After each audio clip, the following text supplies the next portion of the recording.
Hello there, this is JM from the KiloView APAC team. As you know, we often release new and cool videos from our social media platform. And today, I have the honor of bringing you the latest updates for our Cube R1 recorder. Since the release of Cube R1 in 2024, we have received numerous feedback and suggestions from our customer, which is you. And we basically take those feedback and all the cool features that you requested, and we channel to our R&D team. And they spend many sleepless nights. Finally, we would like to bring you the latest version, which is version 1.0056 as of the recording of this video. And of course, you may head on to our official website to download the latest copy of the firmware, or else you can just hit the link at the description below and head on to our website. The update process should take less than 10 minutes, I would say, and your Cube R1 should be ready to go. So the Cube R1 basically has done many improvements. So let's dive into the web improvement and let's take a look. Now, so let's dive into the interface. So I have accessed the Cube R1 via the IP address of the Cube R1. Just key in on your browser and you'll be able to access it. So I'm just gonna put in the default username and password and log into the interface. So as you can see, you instantly pull out all the NDI sources from the simple multi-view here. I call this a multi-view because yes, we do have customers who use this as a quick multi-view output, which is a really good feedback.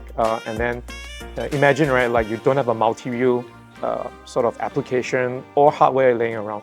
And Cube R1 can be a temporary or can be a quick fix to do this. So you can switch between 3x3 or 2x2. And of course, you can select one source as well. So which is a great hidden feature to have personally. All right, so I have a 2x2 window here.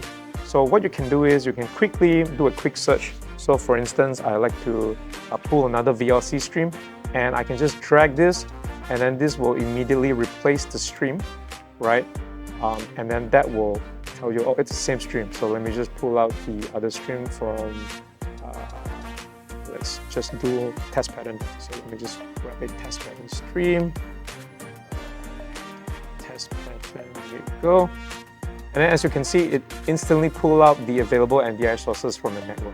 So let's say if I want to switch the camera one or input one to the first or to another NDI stream, I will do a quick search again. So let me just try on another NDI feed here, which is, let me just pull out the searched, the N40. And then here you go. So just drag and drop into the window here and then it will tag on the NDI sources. So the advantage here is to immediately hit the record button on the web browser. And then that instantly will capture the NDI sources and record it into your SSD, right? So if you can look at the Cube R1, which is right in front here. So the Cube R1 will basically start recording, as you can see from this camera here. And then you can also control stop recording via the hardware by simply pressing and hold it for 3 seconds. So as you can see, this is a simple way of letting our users to work with the Cube R1. Either you're going to do it on the web or you can also do it on the physical game. Now the other cool feature that I'd like to share with you, which is the long-awaited NAS. Now the long-awaited NAS function or feature is finally here. You can now configure your NAS storage via the Cube R1 web interface. It supports NFS or CIFS. Your video will be now automatically stored into the NAS storage. And not only that, a copy will also be recorded in the SSD as well. So let's look into the interface on how easy it is for you to set up this process. So on the interface here, you will navigate to the settings here, which is called the recording settings. Press on this, and you will notice on the third tab, you will see a network storage. Now this is where you add your NAS address, name, and folder. So basically you can give it a name. Just gonna put test here, your NAS IP address. For the purpose of this demonstration, I'm just gonna put something here. And of course the mounting point, all right, you can put the mounting point. And not to mention the username and the password. So just click OK, and then it will try to connect to the storage. Now, of course, this path basically doesn't exist in my network, therefore you will not see the status updated to connected. So there's one path which I created earlier, again, for the purpose of this demonstration, which is here, known as test as well. And just to show you a quick settings here, these are the settings that I put in, all right? So once your NAS storage has been created, which is stated connected, and then the other thing you need to do is you have to head on to recording settings, select storage, and then choose recording method as NAS Backup. Right. So in here, you'll see NetDisk will be selected, which is the first option over here. You can also trim the video, right? You can set whether to fixed size, right, for simple archiving or searching for editing purposes. You can also fix it to time duration as well. So personally, I'm a big fan of using time limit setting, so I'm just going to limit to 1 hour, right? You can select any options that you want. I'm just going to stick with 1 hour. Click OK, and then just again on the web browser, hit the record button, hit start, and then you will see that there on the right side there will be a graphic showing your SSD this one which is recording at the same time that your drive is also pushing the same video as well. Okay, so something really cool about this is when the first drive is about to end, meaning to say if you're out of storage, this will also jump to disk 2 as well to continue the recording as a backup. This is a pretty neat feature in the Cube R1, right? So yeah, that's a quick overview or quick feature go through of our NAS feature. So I have stopped the NAS storage recording. So let's head into our share drive. And you'll be able to see the folder cam1 that's being created. And here you go, that is the NDI video that we have recorded, and we'll open up via VLC. Right, so this is a simple process. Now, of course, recording your NDI video directly to a NAS storage, there's a few things to consider. You want to know whether you have sufficient bandwidth, whether you are on a 10 gig network or a 1 G network. So because the Cube R1 does work with either 1 gig or 10 gig, so you need to know that. Of course, if you have any question, please do reach out to us and we'll give you the best advice that we can. All right, now let's head on to another feature. All right, so another cool feature to have, which is the playback function in the Cube R1. So all you need to do is hit on the second tab here, which is playback. On your Cube R1, if your videos have been recorded into the SSD or into your NAS storage, it will appear in a web browser.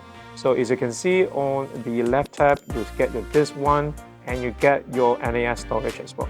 So let's click on disk 1 and then let's select on cam1.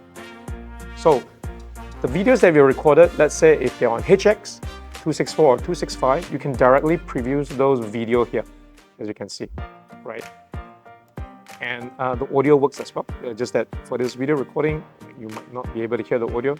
And you will see there are videos that showing preview not supported. So this is because all these videos are captured. These videos are captured in NDI, therefore the preview will not work.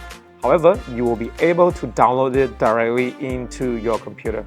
So another advantage here is if your Cube R1 is stored in the server room and your editing room is on a different floor, so this will be a great feature to have. So basically, just hit on the download button, and then that will allow you to pull your video file from your SSD or even from your NAS directly into your local storage for you to do editing.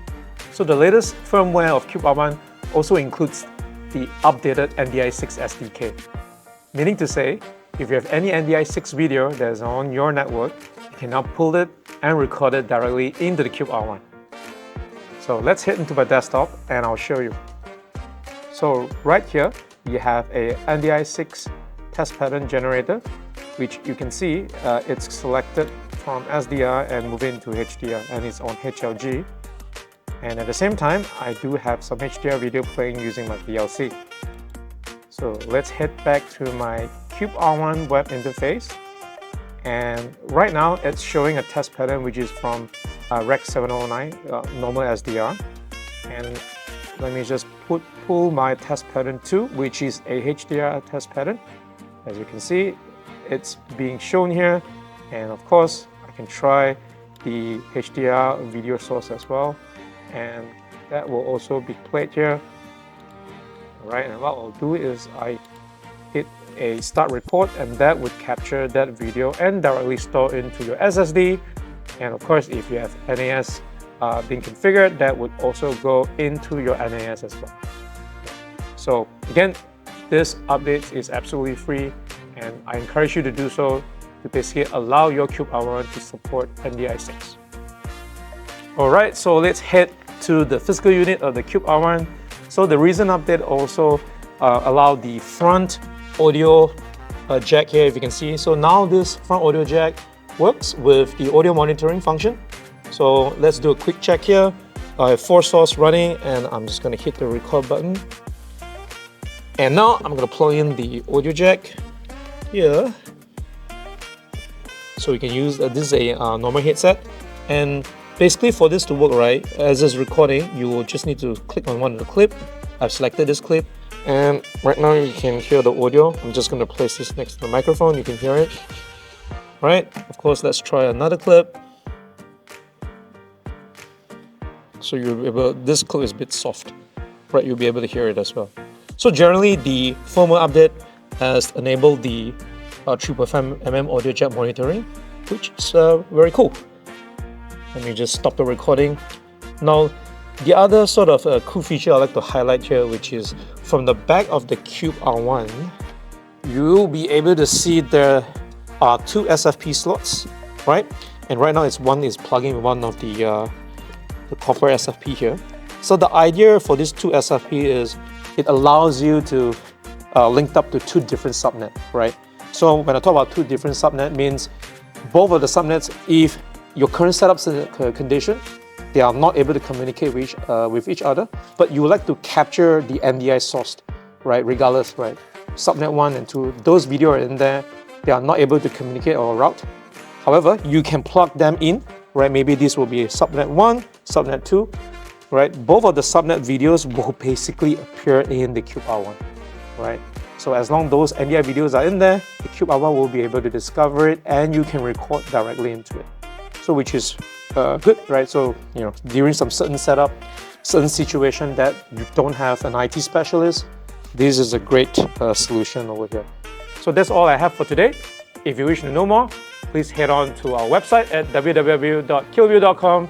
And of course, if you have any tech questions, please do reach out to our support team at support@kilview.com. And don't forget to subscribe to our YouTube channel. And remember to hit the thumbs up if you wish to see more of this video.